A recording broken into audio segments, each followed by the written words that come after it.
fantasy move for a 5-0 team right That's there. right. I'm staying on top of it. God, I hope Ray didn't win. Adam Thielen's had a great year. Put it here this time, hopefully.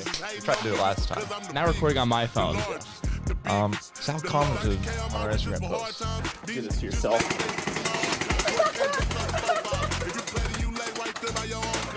But it's off the tracks. You know how it goes. It's gonna be a fun one tonight.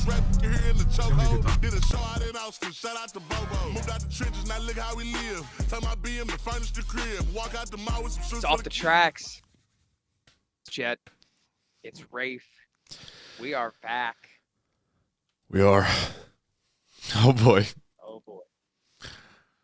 I mean, you know, we have grown up, you know, 2 houses down from each other our entire lives. We have. Not exactly ever had the best sports teams, much less at the same time. You know, you could kind of go back a little bit. I mean, the Pacers were pretty good at 13-14. You know, the Thunder were really good in 2016. So we've had moments here where our teams have been pretty good, Sure. but they've never really been able to get over the hump. Yeah.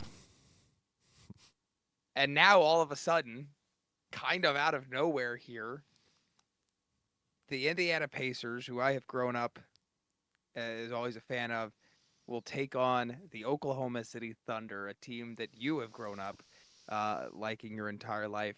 Yeah.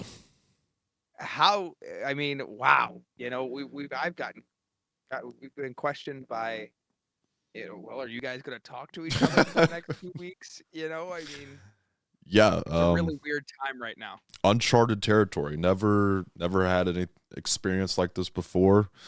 You know, the last time the Thunder were in the finals, I was 10 years old. I didn't really understand the gravity of it. You know, I was just a kid who thought they were cool. This is a little different. And now, right now, as it stands, I'm in enemy territory. You know, I'll be gone for the first few games. We'll be in Florida. Not planned. That was not planned. Right. Just kind of coincidence. I also didn't want to plan around it because I felt like that would have been jinxing. You know, and the Thunder wouldn't have made it if we tried to plan around this. So yeah, but I'll be back. I'll be back soon before Game 4. So for sure, no series will be over one way or the other before I'm back. But yeah, this is exciting, a little scary. Don't know what's about to happen, but I'm ready for it. You know, really quick here, you're leaving Tuesday morning. So as far as videos go, we're recording today is Sunday. We're going to try and get some things going here to where we can take care of things here and have some things to upload. For a brief moment here. I'm also debating taking stuff to try and do video. I don't know how well it'll work out. We'll see. I'm debating it. It could play. I mean, it's up in the air right now. So make sure you guys subscribe, throw on those notifications. We should start posting on Twitter more. But it's just, I don't know. But it's been a busy week, last 4 or 5 days here. Yeah, it's been crazy. You haven't seen a ton of videos so, you know, we host sectionals here, and long story short, a lot of work goes into that / a lot of time. I've either been at work or at the ballpark for the last week probably. So after Monday, which is tomorrow, well, I guess you'll be gone. Things are going to be fine. We're going to find a way to get back. We'll course correct. We'll get back there. But it has been an obscure week. It's been a very busy week. But nonetheless, the Indiana Pacers last night took down the New York Knicks in 6 games to advance to the NBA Finals. Now, you said you were 10 years old the last time the Thunder played in the NBA Finals. Yep. The last time the Pacers played in the Finals, I wasn't even a thought yet. Back in 2000, where they lost to the Los Angeles Lakers 4-2. So this is a totally uncharted territory for me here. But it's fun. You know, I said it last night, beating the Knicks, it's just, it never gets old. It just doesn't get old. And Um, we'll talk about the Knicks in a moment, but I do just want to talk about this game. Um, the Indiana Pacers, I thought it, and you said this at halftime because we watched this game together. You said this at halftime that it felt like the Pacers should have been up more.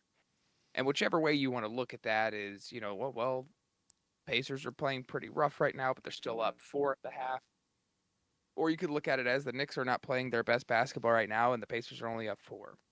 Turned out that the Pacers weren't playing very good basketball, and they were still up fours. They really pulled away in that third quarter. The transition points really came into play. They forced a lot of turnovers. Andrew Nemhard had a phenomenal game on defense on Jalen Brunson. All around, I thought a great performance here from the Indiana Pacers. Um, I thought they really held Karl Anthony Towns at bay. They certainly held Jalen Brunson at bay. What was the biggest factor in this game for the Pacers to clinch a trip to the finals? I think defensively against those top two guys that you just pointed out. Um, I mean, overall though, I kind of we were talking at halftime. I didn't want to put it out in the air because I didn't want to jinx them for you, but it did kind of feel like it was just a matter of time before the Pacers did go on one of their runs and kind of put the game at bay. Um, you know, the Knicks in the previous game, and the one that they won, they came out, they played great defensively. They had a good defensive game plan, and they were hitting almost every shot. And that's what it took to beat the Pacers. And I told you, it's just not sustainable for the Knicks to play that way for 3 straight games. Even if they won this game and somehow did it again this game, I just didn't see it happening in Game 7. But of course, if you're Indiana, you want to win that game, and they did. So it was a great defensive game plan. Brunson wasn't hitting everything, and they did a great job against Karl Anthony Towns. And then with that, like I said, it just kind of felt like a matter of time. Pacers didn't play great offensively in the first half, but as good as their offense is, you're not going to be able to hold them at bay for a whole game. And I think we've seen that throughout the series, and we'll continue to see that as well. Yeah, I definitely agree with you on the defensive side of it. Again, I thought coming out of the gates, uh, Aaron Nesmith guarding Jalen Brunson. Now, Nesmith has been dealing with an ankle injury. I don't think that he's 100%. In game, what was that? Was that 4 then that the Pacers would have won? Nesmith played phenomenal, played great defense. Game 5, he was a little shaky. He only played 16 minutes. He was limited. And then following this game, he said that, he definitely needs this time off between now and Thursday when the NBA Finals will kick off. So that definitely tells me that he was not 100% in this game. Brunson scored the first 4 points, I think, of this game, and they were quick and they were blow-bys. And I was kind of thinking to myself, well, here we go again. Very quickly, Rick Carlisle made a great decision to put Andrew Nemhard on Jalen Brunson.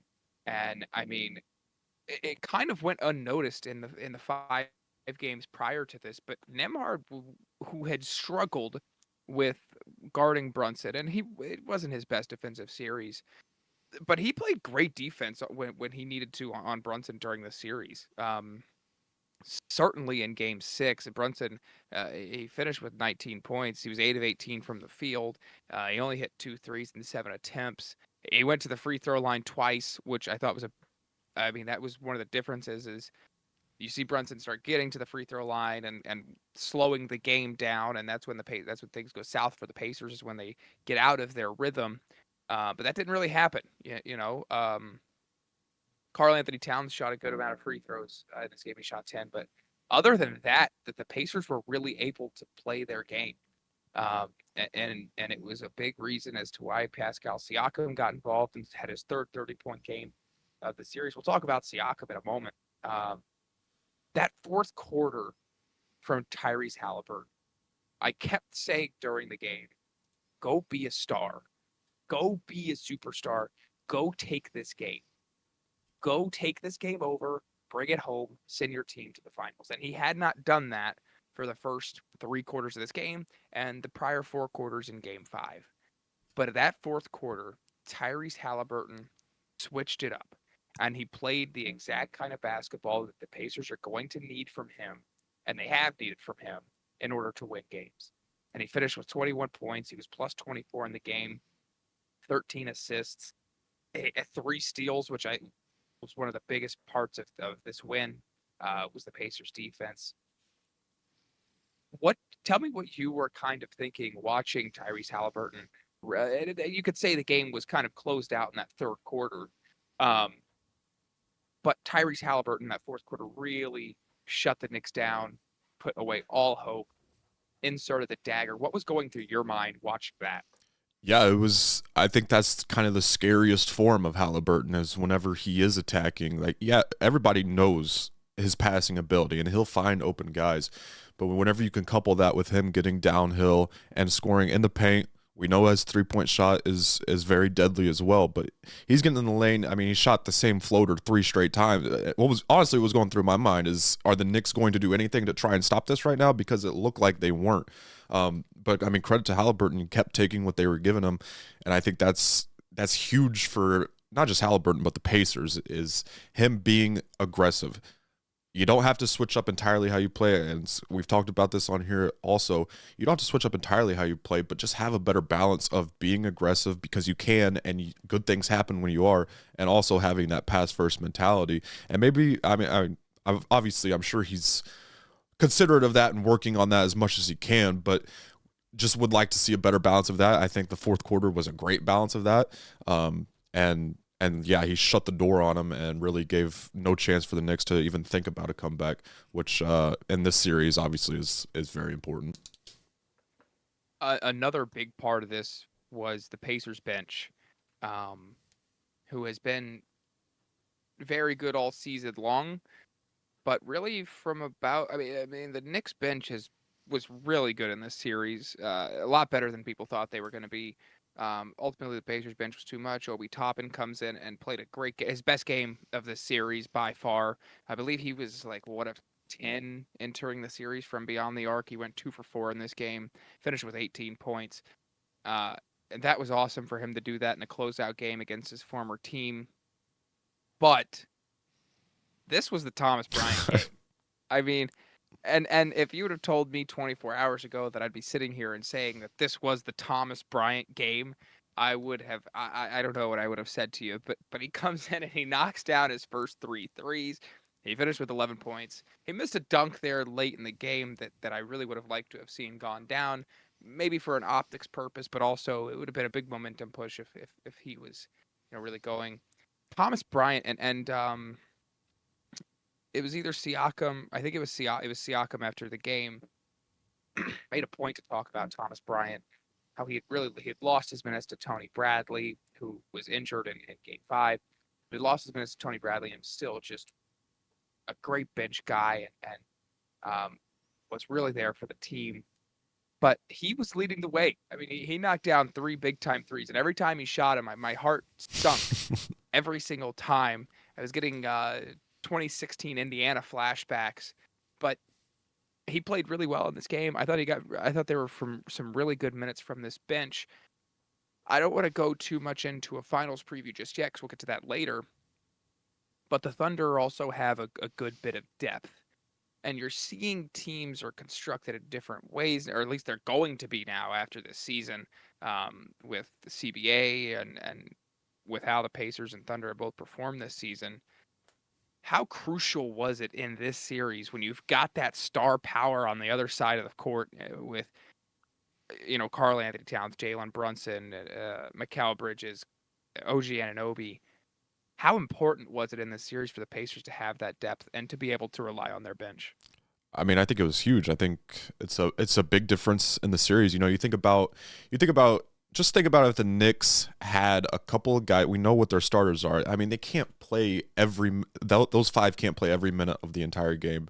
It's just not sustainable. So you think about if the Knicks had a couple of guys that could spread the floor a little bit more consistently coming off the bench and how much harder they would be to guard. And think about how hard the Pacers are to guard. And you saw that in this series. So, I think it was a huge difference. It's been a talking point for the Knicks all year and all postseason. And it's going to be all offseason as well to see what kind of moves they make. But, yeah, it was huge. And I think you will start to see a bit more of a different approach to how teams are built, not just because they're forced to, but I think you're seeing success in the 2 deepest teams in the NBA now, and they're in the finals. You know, it was such a strength for Oklahoma City, and it's been such a strength for the Indiana as well. Like, it would. I get why rotations are shortened. Some guys just get played out of a series. You can't play them. It's happened to OKC. You know, they've had guys that they couldn't play, but guess what? There was another guy that they could, and same with Indiana. There was guys that just couldn't play. There was another guy that could come in and produce better minutes. So it's such a strength for these teams. It just wouldn't make sense to not go to it, especially if it's a weakness for another team. So, you know, and now you've got two. Again, not trying to get too far ahead of ourselves, but you got two teams that are very evenly matched in terms of depth, and it's going to be fun to see all the different levers that are pulled and all the different guys that get off the bench to see and kind of feel them out. I think game one's going to be very fun to watch because game one's usually a fill-out game. You know, you don't want to experiment too much, but, you know, these teams are going to try and see what works and what doesn't early on. But, yeah, depth was huge in this series. It was huge for Indiana, and when you get the Thomas Bryant game, you know, whenever you get a game like that, it's hard for the other team to win. You know, I think back to just the series with Denver and OKC and the Julian Strawther game. You know, that's a game they lost, and it's hard to win those games as the other team when a guy like that's going off. It's just it feels like everything's going their way. The unfortunate thing for the Knicks though was this was a closeout game when it happened, and it was a huge game for Thomas Bryant to show up. It wasn't the entire difference of the game, obviously, you know, but that's just kind of a microcosm of how the game ended up going for the Pacers in the second half. I kind of want to bring up kind of a different maybe thought process here is when you look at the box score of this game, and even watching, I mean, watching the game, maybe I was just being pessimistic and all that. I would love to hear an objective point of view, but it almost didn't feel like the Pacers outplayed the Knicks as much as the box score shows. Pacers shot 51% from three. The Knicks shot 28%. They shot 65% from the free throw line. Pacers shot 84%, 54% from the field overall. The Knicks shot 47. They had more assists, as many steals. A lot, 5 less turnovers. So you 9 blocks to 6. So you look at the box score, and you're like, wow, you know, the Pacers really outplayed this team enough to win by 17 points. But it didn't feel like that. And my question for you is, when you look at a Thunder team, and you almost as the Pacers look back at the box score and you think this is almost as good as a team could play. And they won by 17, and it felt like a dogfight. Again, that could just be me as a fan. That's why I want to get kind of your point of view on it. But, you know, are the Pacers, do they have the firepower to be able to win 4 out of 7? I think they do. Just the thing that scares me the most with Indiana is their outside shooting. You know, as a Thunder fan looking at this series coming in, it's their outside shooting. They're going to get open threes in this series unless there's some sort of defensive scheme switch that the Thunder employ, which could happen. I don't know. But based off of how they've defended throughout the postseason, the Pacers are going to get open threes. Now, the Thunder are probably going to try and get those open threes to guys and force them to guys that they prefer them shooting them. But with that being said, there are some that I guess you could argue, yeah, you're okay with them taking outside shots on the Pacers, but there's a lot of guys that you don't necessarily want taking wide open looks on this Pacers team, and that's something that I think the Pacers can use as a big difference and scheme guys to get those open threes. Look, the Pacers have the number one offense, and I know the Thunder have the number one defense, which, you know, number one offense versus number one defense, that's going to be fun to watch. And people arguing that this is going to be a bad finals can go argue it to a wall, because I think people are kind of waking up to it, but, you know, I'm not going to hear it. So while it's a great defense in the Thunder, the Pacers are going to be able to score points. They're going to get open outside shots, and that's what makes me nervous. Can they win 4 games out of 7? Absolutely, they can. The way they've shot, you know, we have a big sample size now in the number of games that the Pacers have played, and they've shot tremendously well from outside. I don't expect that to slow down anytime soon. That's the number one thing that makes me nervous. Pacers are going to go on to the finals. The Knicks are going to go home. It's been interesting to see the discourse for the New York Knicks on social media. kind of how their fans are talking. They want to get rid of Tom Thibodeau. And while I think maybe there is the argument, can Tom Thibodeau really get a team to win a championship? Fair argument, sure. But I thought he made some really good adjustments. They were good enough to take game 3. They were definitely good enough to take game 5. This Knicks team, there's a lot of questions heading into the offseason, especially because it feels like the East is just absolutely wide open going into next season. I think the Pacers will probably be the favorite going into next season. I don't think that's necessarily a hot take. They just won the Eastern Conference Finals. And this is obviously, June 1st, so we haven't seen anything yet, although it's supposed to be a pretty big off season. Who knows? I think it's kind of silly to think, and you talked about it earlier, if you look at this Knicks bench, if they would have had another ball handler that could shoot the ball, if they would have maybe had another big off the bench to where you can run that Cat Mitchell Robinson lineup and still have a guy to come in off the bench whenever, those guys are pretty beat, this series would have maybe went a lot different. Maybe you're playing for a championship in a few days. The idea of them blowing it up, or not even blowing it up, but making a big trade and okay, let's get rid of Karl-Anthony Towns. I find that to be pretty silly. You won 50 games in back-to-back seasons for the first time, and I don't know how long. You went to the Eastern Conference Finals for the first time in 25 years. To look back on this and think that any massive moves need to be made, I don't know. I find it to be silly. I want to kind of get your opinion on that and kind of where you're at with this Knicks team and should they trade one of these players, one of these big names? I think you can make an argument for Karl-Anthony Towns. Look, he's great offensively. He's a superstar on the offensive end, and he can make things happen there, and you have to game plan for him. I think defensively is where things get iffy, and I think that's just as a whole for this Knicks team is they have to find a way to get better defensively, whether that is moving Karl-Anthony Towns for a bunch of guys or I say Nickeil Alexander-Walker's probably going to be available with the Timberwolves situation. Herb Jones may be available for trade with the Pelicans. Guys like that who are defensive stoppers but can also score a little bit. I like that kind of archetype for the Knicks to bring in, not necessarily move a whole lot with their starting lineup, but just a bench guy that can play defense and strengthen their defense overall. Maybe a big as well in that area. Mitchell Robinson is a good rebounding big.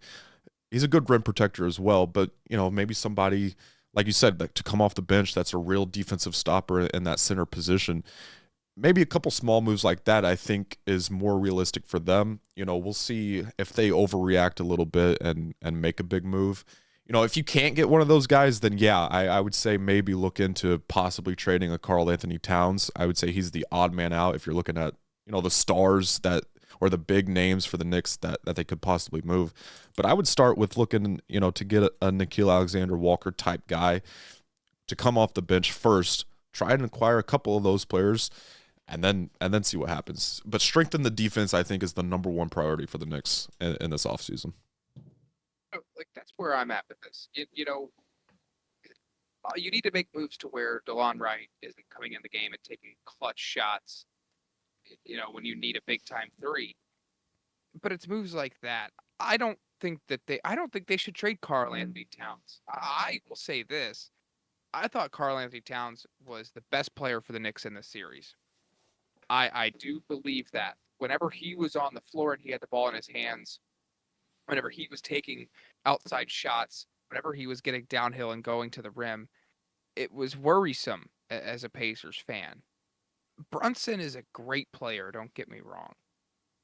But when you look at the statistics and you look at the plus minus, I'm not going to sit here and say that the Knicks are better without Jalen Brunson, but plus minus shows that.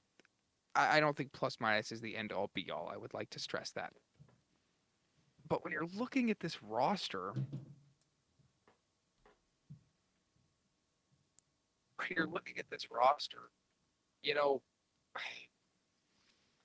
I think Karl Anthony Towns might. I don't know if I could say it's better than Jalen Brunson, but he was definitely better in this series. So to immediately jump and say, okay, let's trade Karl Anthony Towns. Got him, even though we've got him under contract for the next 3 seasons. You've got Brunson under contract for the next 4. OG is going to be there for the next 4. I think that if you're going to make any trade, I think it's Mikal Bridges. And I understand, they've kind of made their bed with that, and I don't know if you're definitely not going to you're definitely not going to get 6 first-round picks back. But if you can make that trade and you can get off his $24 million that he's set to make almost $25 million he's set to make next season, and you can bring in some guys like to the level of Nickeil Alexander-Walker, just depth pieces. I think I don't hope that, but the Knicks should have learned their lesson by now that this 5-man or the 7-man rotation, it doesn't work. When they played these games and they were getting good production from guys like, Deuce McBride and DeLon Wright, Landry Shaman, they were performing better. They were competing and they were winning games. They weren't getting that bench production. That's how they fall behind and they lose 6. So I don't think that there's necessarily a trade here to make. But I want to ask you here. I want to go down the line here. Just maybe a yes or no. Should they be traded this offseason? Okay. I'll get the obvious one out of the way. Jalen Brunson. No. Yeah, you're not trading Jalen Brunson. OG Anunoby. No, I think he brings a lot on both sides of the ball. I think he was a big plus for them in this series. You keep OG. Josh Hart. Josh Hart's one where you look at it and you go, okay. Look, I know how much he means to the Knicks team, and he's kind of, every team needs a Josh Hart on their team, but I think he's such a negative on offense. And that's another thing, too, for the Knicks. And I think that kind of plays into the plus minus for Brunson is by game 2 of this series, and I guess you could argue really the entire playoffs, but by game 2 of the series, you knew what the Knicks were going to do on the offensive end every time down the floor. And if you load up on Brunson, and really help on Cat, you don't want to give him Mikal Bridges wide open shots or OG wide open shots. They're gonna find that way because of how you're loading up on Brunson and then helping on Cat. But it's gonna be pick and roll with Brunson and Cat 9 times out of 10. Load up on that, get to shooters and rotate as best as you can. They figured that out pretty quickly, and it wasn't hard to figure out for Indiana. So I think that kind of plays into the plus minus a little bit for Brunson. But I think they need to diversify a little bit on offense, or at least have guys that could spread the floor a little bit. Josh Hart's not one of those guys. And again, I know how much he means to the New York Knicks. So maybe for that, it's the argument of does that, outweigh his production on the court of what he means to him? I would say no. I think if you can get something for him, I would try to move on. They probably don't trade him because of his, not just to the team but to the locker room. I think he's a real locker room guy for that Knicks team, and we don't have to sit here and look hard to find his relationship with Brunson and the Nova Knicks and all that. So I would say, will they trade him? No. Should they? I think it's something you look into. I definitely think that it is something you should, and honestly, the Knicks probably will look into it. I don't think there's any doors that are going to be closed. Obviously, you're not trading Brunson. And I don't think you trade Anunoby either. But I think maybe they look into it. I think they definitely look into trading Hart. I think that when you're going to be paying a guy $20 million for the next 3 seasons for a guy to go, 1 for 6 in an elimination game, it's a bad misses. It's a really bad misses. You look into that. And I think you could recoup some of those 6. Maybe you could get a first round pick or 2 for Hart. And if you don't want to go down that avenue, you could get. You talk about everyone wants a guy like Josh Hart on their team, but can you find a better Josh Hart for your team? A guy that can play a little bit of defense, but maybe can shoot, but maybe is better on the offensive side of the floor. And I think that the Knicks can find that. Absolutely. And part of that's probably going to be moving on from Josh Hart. Talked about it a little bit. Mikal Bridges. as you said, I think he can fit in an offensive system for the Knicks, but what they gave up just to get him on this team, it's hard to turn around a year later and be like, all right, this didn't work. Now, if you can get some of that back, at least to get some of that back, sure. But I think Bridges. Look, let's not discredit what Bridges did in that Celtics series. He had some huge defensive stops to help them win some of those games early in that Celtics series. Before Tatum got hurt, whenever it was, hey, the Celtics are going to blow out the Knicks. Mikal Bridges was a big part of that not happening and the Knicks actually winning games. And I think for that alone, you keep him. I think he can be a plus. It didn't seem like that in a couple of these games with the Pacers, but I think he can be a big plus for this team. I think you keep Mikal. One, for how much you gave up for him, but two, I think he can be a big part of this team. I think when you compare this past series between the Pacers and Knicks, I think one big part, I was listening to Brian Windhorst's podcast this morning, and they were talking about it, is you compare the trades that the Knicks made for Mikal Bridges and the Pacers made for Pascal Siakam. And that's when you really put that into perspective, one of them won the Eastern Conference Finals MVP. The other is being, has the entire fan base coming at them right now. Which is really intriguing. Really quick, what did you think of Siakam getting the MVP over Halliburton? Yeah, that was a fun topic to scroll through on Twitter after that happened.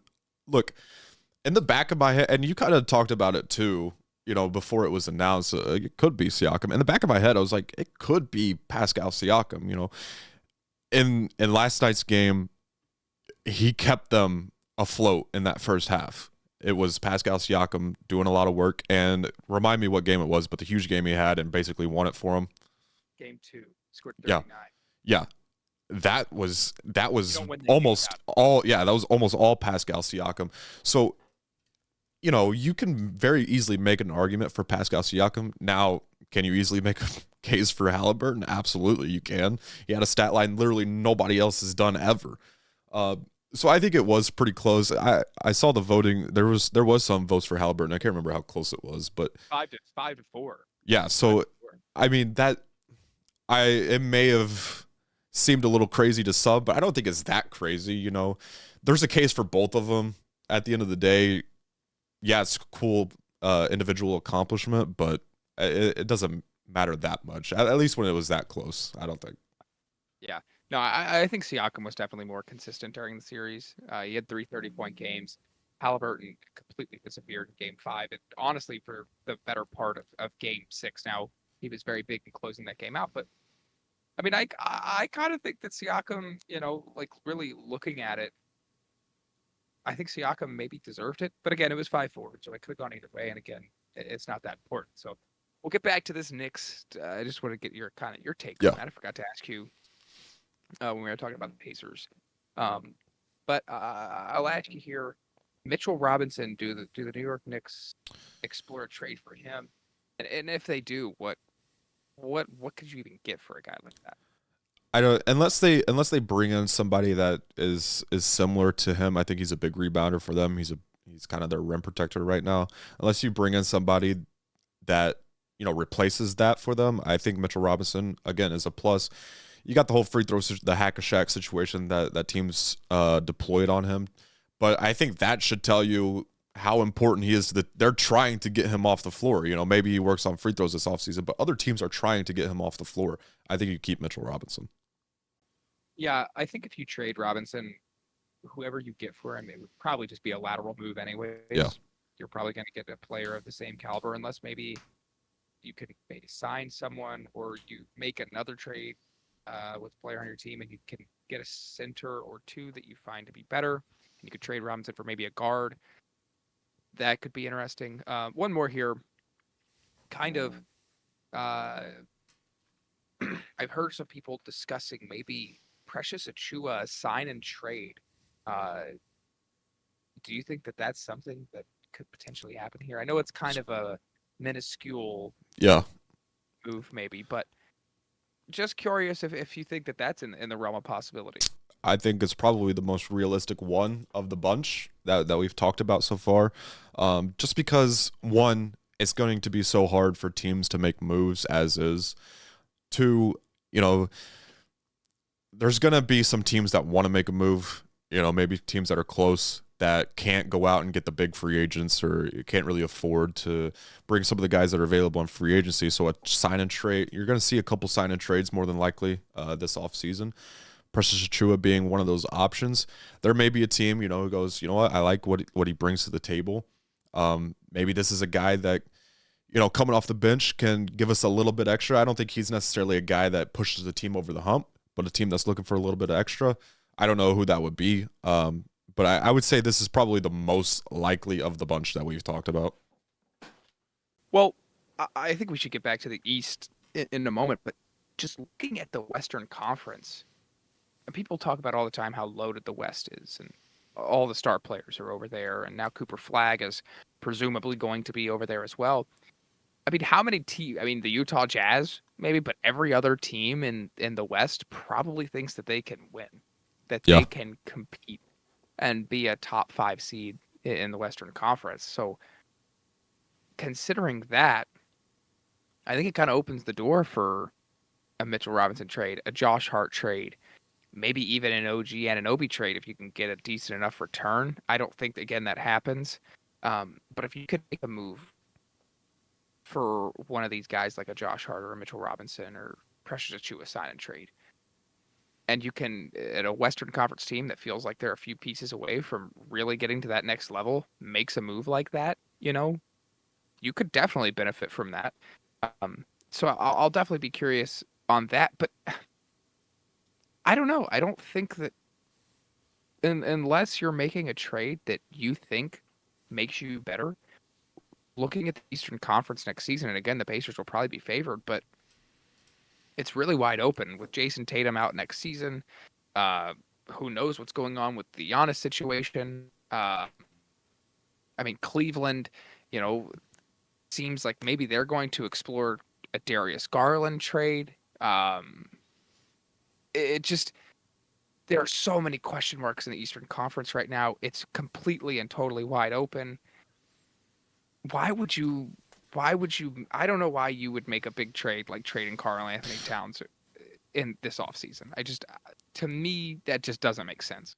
Yeah, I don't think you need to trade Karl Anthony Towns either. Like I said, find ways to get better defensively, but he is very difficult to game plan for on the offensive end because he can stretch the floor, he can score down low. I think there's going to be pressure because it's New York and the media for something to change, because while they did advance further than they did last year, it may just be the disrespect to the Pacers, but maybe there's some teams or some people that feel like this was a disappointment of a season. So maybe there's pressure that they have to make a change, whether that is a coaching change or something with the roster. I'm not sure, but maybe they feel pressure to change something within the organization. But yeah, I agree. I don't think anything drastic really needs to happen. Yeah, I mean, and if you fire Tibbs, who do you hire? You go get Mike Malone. Yeah. But obviously he won the championship, but he had Nikola Jokic on his team, and Nikola Jokic almost took down the Thunder pretty much single-handed. So I mean, there's that. But one last question before we get off the Knicks. Hindsight is 2020. Do you think, because last season the Knicks didn't have Julius Randle in the postseason, he was injured. Do you think the Knicks would have went further, or do you think they would have been better off if they would have kept Julius Randle and Dante DiVincenzo instead of going out and getting Karl Anthony Towns, especially seeing how Mitchell Robinson really showed that he could be the starting center for this team in the postseason?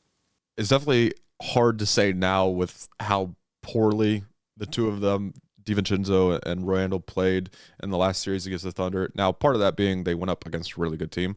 But DiVincenzo overall for this entire year, kind of a disappointment compared to what he did for the Knicks the previous year. As far as Julius Randle goes, I think he brings a little bit more defensively. I think I was a big believer that the Timberwolves got a lot better with that trade, and the Knicks were kind of the same. So I think that's what it would be. I think it'd be just kind of the same if the trade never happens. Honestly, I don't think they're way better or way worse without doing the trade. I think with those two, they still get beat by this Pacers team. So I don't think it's something to look back on and be like, man, we shouldn't have done that. I think you're just kind of in the same spot. Looking ahead now, the New York Knicks. I mean, they'll do what they do this offseason. It's New York. You can get really anyone there. I'm pretty excited to see what happens in the offseason. But before we get there, we have to decide an NBA champion. One of us is going to be happy. The other is going to be pretty upset. Starting on Thursday at Oklahoma City, in formerly Chesapeake Arena. Well, I mean, come on. Well, they should listen. I know we talked about, right. We talked about arena names. Yeah. We were talking about the Warriors. Chesapeake. I don't know. Chesapeake is such a great name. Maybe that's nostalgia. It did have a lot of aura. I hated the change originally, but business, money. What are you gonna do?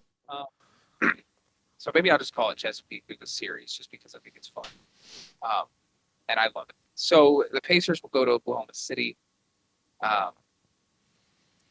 I've already. It's obviously been a bit brief, but even kind of what people were assuming that the Pacers were going to advance. Does feel like a lot of people are very big believers that this is going to be an interesting series. And I'll say this. One, people think that the Thunder are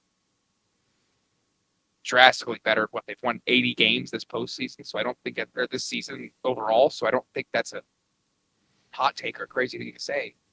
But the people out there, listen, you mentioned this earlier about the ratings. Listen, if you're a fan and you were talking about, this is going to be terrible for ratings. One, they've already signed a new TV deal.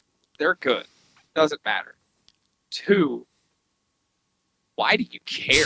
What do the TV ratings have to do with you as a basketball fan? Oh, these ratings are going to be terrible.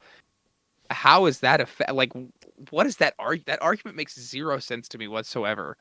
If you don't want to watch basketball because you don't if you don't like basketball enough to watch the NBA finals between the two best teams in the NBA, you don't like basketball. That's okay, dude. Why do you care if there's a big? I just don't understand the TV ratings and why people all of a sudden are like ratings experts and it actually matters to them. They don't care. They're just upset that their team lost and they didn't make it here. That's kind of how I've looked at it. This is going to be a great series. Yeah, if I'm watching the World Series or the Super Bowl or the NBA Finals, and my teams aren't in it, I'm going to be locked in if it's a good game. If it's a good series or a good game, I'm going to be locked in. If it's a bad game, if it's a blowout or, it seems like a team's just way overmatched, I may still watch, but I'm not going to be, tuned in like I normally am. On paper, anyway, this is going to be a very good matchup. Like I said, the number one offense versus the number one defense. Like, how can you not, as a fan of basketball, if you like watching basketball, how can you not get excited about, okay, how are the Pacers going to figure out how to score on the offensive end? And how are the Thunder going to try and figure out how to stop them on the offensive end? And guess what? The Pacers still play very good defense as well, and the Thunder are pretty good on offense as well. So, again, I think people are just jealous maybe that two small market teams figured it out. The big market bias is always there. Maybe some teams salty that, one, they got beat by one of these teams, or two, their team's not in it. So if you're a fan of basketball, you want to watch some good basketball, more than likely this is going to be a tremendous series to watch. And if you don't want to watch it, if you're one of them posting on Twitter, I'm not watching this. Hey, dude. Cool. Well, enjoy. Go watch Love Island this summer. It's gonna be great. I might actually tune into to some. That's another topic for another time. But, yeah, I am very intrigued because I think one of the biggest parts of this Pacers offense is how they get out and they run, and they can get out in transition, and they force a lot of turnovers. And when they do, it's. Let's get Pascal Siakam up the floor. I think they're going to struggle with that against the Thunder. I think that the Thunder are really going to find ways to slow this game, to slow the game down maybe. with their defense. They're going to force the Pacers to score in the half court, which the Pacers half court offense is good. It's really good when Halliburton is deciding that he wants to score and he is attacking and being aggressive. But when he's not, um, which he tends to do at least once or twice a series, when he's not, that half court offense really starts to fade away and it's not as good. And that's what you saw, I think, in game 5. Um, so I don't know if this comes down to transition points and how often the Pacers can get out in transition. However, I do think that that's one of the main reasons why they have the #1 offense in basketball. Yeah, the transition part of it obviously is another thing that scares me coming into the series. A fun stat for you though, the Thunder actually have a faster pace than the Pacers in this postseason, which I was thoroughly surprised to find out. Now, of course, the Thunder also, like to force turnovers and get out and transition and score, so that probably plays a lot into that. But I don't want to get in a track meet with the Pacers because they are very comfortable playing that way, and that is exactly how they want to play. So, of course, the Thunder are going to try to force turnovers and get out in transition. Will they want to force the Pacers to try to play more half court? I would assume probably so. Because like you said, I mean, obviously it's on the scouting report for the Knicks. Hey, don't let these guys get out in transition. Hey, don't let these guys leak out. And it's still happening. So, that's something that you have to be very cognizant of every possession, whether you score or don't score, be very cognizant of this team getting out and running. So now the whole pace thing, I just thought it was a fun stat. I don't think it's anything crazy, but yeah, I don't want to get in a track meet with the Pacers, to say the least. And I think it's interesting because the Thunder, their defense, I mean, they're the #1 defense in the league for a reason, and they're so long, and you feel like everyone can guard all 5 positions. I mean, Alex Caruso was guarding Nikola Jokic at one point in that series, and that was a big reason why they won that series in the end.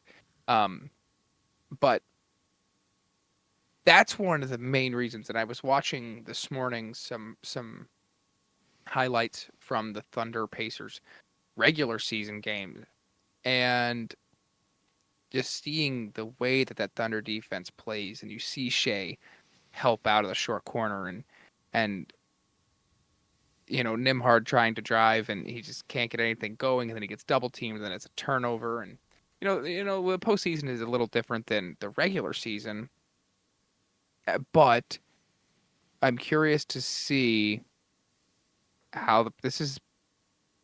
I would say the most physical team the Pacers will play in this postseason. It is the best defense they'll see all season. I'll be curious to see how the Pacers handle that pressure. Yeah, I saw it was kind of a funny tweet, but honestly it was a very good tweet. I can't remember who it was off the top of my head, but they said, both teams are in for a rude awakening here in this series.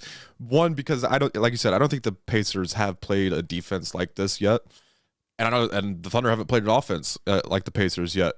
Now they played against Nikola Jokic, but there wasn't anything around Nikola Jokic. So, and they played Anthony Edwards. Wasn't a whole lot around Anthony Edwards. Halliburton has guys that he can spread the ball to, and they will knock down shots for him. Thunder haven't faced that yet in the postseason. So, that's why I think Game 1 is going to be so fun to watch, because it's going to be the two teams trying to figure out where they're going to go for the rest of the series and what they're going to find that works for the rest of the series. We can sit here, it's the finals, so every game's going to be big. We don't have to sit here and tell you how big Game 1 or really any of these games are going to be. So I can't wait. It's obviously it's a different feeling because your team's in it, my team's in it. So obviously we feel a little bit differently going into this. There's probably objective basketball fans that aren't thinking about this at all right now. Meanwhile, I can speak for myself here and say that I'm going to be thinking about this every single second, probably for the next few days, until I can just really see listen, the Thunder are the best team in the league. I don't think that's, I don't know if that's a debate. They're the best team. It could be a debate in a couple of weeks, but right now as things stand, the Thunder are the best team in the league. And so watching game one, obviously every game is big. Like you said, you don't have to sit here and argue which game's the biggest or how big game one is. But I'll be curious to see game one. How is my team going to perform on the road against the best team in basketball? And that's really going to probably decide my mood for the next month. So I'm pretty excited to see it. The Thunder this past season were, correct me if I'm wrong on this, 29-1 against the Eastern Conference. Yeah.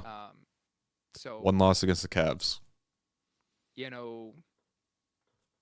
That's pretty demoralizing. And it's only 2 games though against that team. It's only 2 games against the Pacers.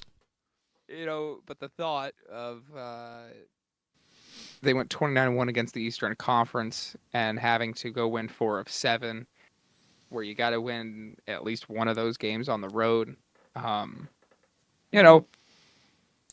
Not great, but hey, listen, man. Rick Carlisle has he's done this before. People are ready to crown a new dynasty in Oklahoma City, just like they were ready to crown a new dynasty in Miami in 2011. And Rick Carlisle was there. Dirk Nowitzki, maybe a little Pascal Siakam-esque. I'm just saying that Rick Carlisle has done this before. Can he do it again? Hey, that's number 3 on my list. Look, they're going to stop. They're going to load up on Shai Gilgeous-Alexander like everybody else has, and it's coming. Look, a lot of credit to Jalen Williams and Chet Holmgren for those last 2 games in the Western Conference Finals. They showed up, and they showed up huge, and they played very well. There's still it's only 2 games though. There's still going to be the questions of the inconsistencies of those guys, performing. They're going to obviously have to step up and be big again, and that's going to be huge in determining whether the Thunder win or lose games in this series, I think. So, look, I know Rick Carlisle is going to have some schemes ready for Shai Gilgeous-Alexander and the Oklahoma City Thunder. It's going to be something they're going to have to figure out. Again, part of what's going to be fun for game 1 is seeing what these teams decide to do and how they try to stop each other on both sides, offensively, defensively, figure them out. Nervous, excited, everything with it. Here we go.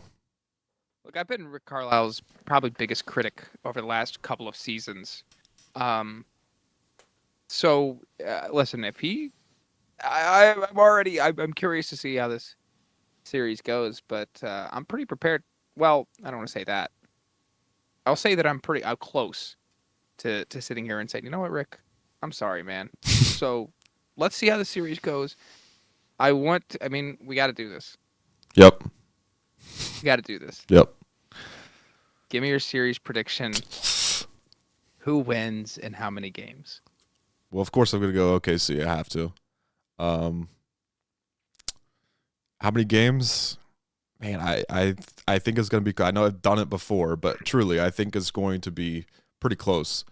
I'll go 7 because I think they can get it in 6, but I'll go 7. I got this morning. I have another good friend. Shout out Jack. Sent me this morning a clip of me saying Thunder in 5. He sent that to me this morning. And you know what? I'll shout out my other good friend Ryan Canfield. We had this conversation when Notre Dame. I'm a Notre Dame football fan, but when they went to the national championship game, we have our football podcast, the college football podcast that we do, the HN College Football Show. Go listen to that if you haven't already. And before the national championship game, I picked Ohio State to win. And he looked at me and he told me and he said, I was hoping that you say, for the first time in my life, I'm going to pick Notre Dame to win the national championship. I didn't do that. I'm not going to make that mistake again. So for the first time in my life, I'm going to pick the Indiana Pacers to win the NBA Finals, and they're going to do it in 7 games. Boy, a game 7, dude. A game 7, could you imagine? The Pacers go and they win on the road in a game 7. That'd be crazy. That'd be crazy. Okay, maybe I should. Okay. The Pacers do this. They could do it. They're not afraid to go on the road. Come on now. You know what? You're right. But that's what I'm saying. Like, I think I'll die if this goes to Game 7. If this goes, dude, it's bad enough in the postseason, the finals now, dude. Every game, every possession, I'm not going to be able to enjoy my vacation. No, and it's a lot of it is because you are a Thunder fan. That legitimately, you're kind of living in my head a little rent free right now. I'm sorry. No, I'm just kidding. Yeah. Before we get there, though, we get to go watch a pretty good movie tonight. Friendship, Tim Robinson, Paul Rudd. I'm excited, dude. I'm so excited to see this movie. I don't even remember the last time I've been this excited to see a movie. I did go watch Revenge of the Sith in theaters like a month ago. That was pretty exciting. But this is very close. Honestly, this might be a little bit better just because I am thirsting for new Tim Robinson content. I can't wait. So I'm excited. Rafe, again, we will maybe I don't know what we're going to be doing this upcoming week, but Rafe, enjoy your time in Florida. I will. Have a trip, Epic Universe. Yes, sir. Excited. I'll be there in about a month, but you get the first sneak peek of it. Don't spoil too much. I'll try not to. Hopefully, we get to do a whole lot. Hope it's not busy. I'm excited for you. Thanks. It's gonna be a fun next couple of weeks here. Yeah, Hopefully. it's going to be a roller coaster for me, both literally and figuratively, here the next week. So yeah, I would love to be in your corner right now. If it were any other team in the league, sure, yeah, absolutely, probably would be. But I get it. No, I get it. it's gonna be fun. Thank you guys so much for watching. Make sure you're tuning in to these videos. Turn your notifications on so you know when we're uploading. So you know if after all of this, Rafe did in fact take everything with him. We'll find out. But thank you guys so much for watching. It's been so much fun. NBA Finals, Indiana Pacers, Oklahoma City Thunder. What a world. The Off the Tracks Bowl, baby. It's been coined a lot of names. The Paul George Bowl, the TJ Leaf Bowl, oh my goodness. There's the Victor Oladipo Bowl. There's a lot of names. I think you're the only one that has coined it the TJ Leaf. Maybe. I don't know, but it's been coined a lot of names. I'm going with the Off the Tracks Bowl. I think that's most fitting. So I'm right there with you. Thank you guys so much for watching. It's Off the Tracks. Peace.